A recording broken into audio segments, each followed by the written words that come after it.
এক রাতে মক্কার আকাশে এক অদ্ভুত দৃষ্টি সৃষ্টি হয়েছিল। আকাশে দেখা দিয়েছিল দুইটি রহস্যময় আলো।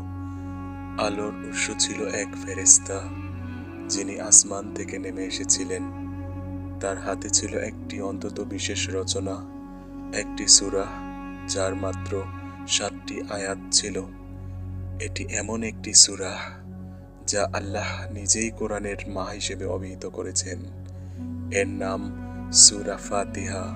ফেরেশতারা জানালেন, এই সূরা কোরআনের সারমর্ম ধারণ করে এবং এটি এমন একটি সূরা যা পূর্বে কোনো নবীকে কখনো দেওয়া হয়নি।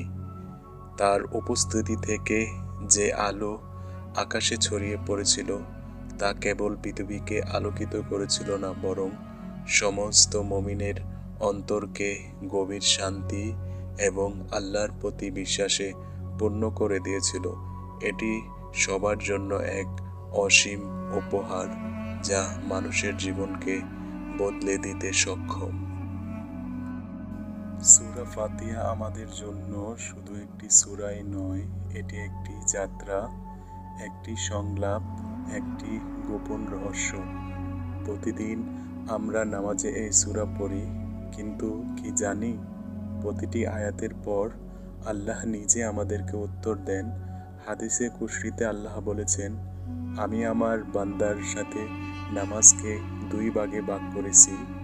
এই 7টি আয়াতের মধ্যে কী ধরনের গভীরতা রয়েছে আসুন জেনে নেই।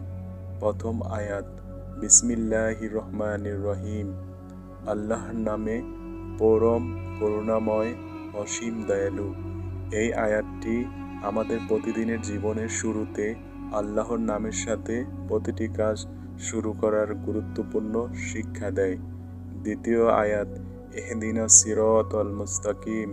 সব প্রশংসা আল্লাহর জন্য, সারা বিশ্বের প্রভু। এখানে আল্লাহর অসীম ক্ষমতা এবং তার মহানত্বের প্রতি ইঙ্গিত করা হয়েছে।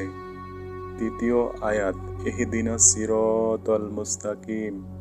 পরম করুণাময়, অসীম দয়ালু। এই আয়াতটি আল্লাহ দয়ালু এবং করুণাময় হওয়ার প্রতি আমাদেরকে শিক্ষা দেয় যে আল্লাহ কখনো আমাদেরকে ছেড়ে যান না, যার দয়ার কোনো সীমা নেই।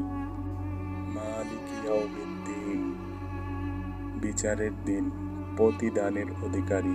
এখানে আল্লাহর সেই দিনটির কথা উল্লেখ করা হয়েছে যখন সমস্ত মানুষ তাদের কাজের হিসাব দেবেন। আল্লাহ প্রতিটি কাজের বিচার করবেন। পঞ্চম আয়াত, ইহদিনাস সিরাতাল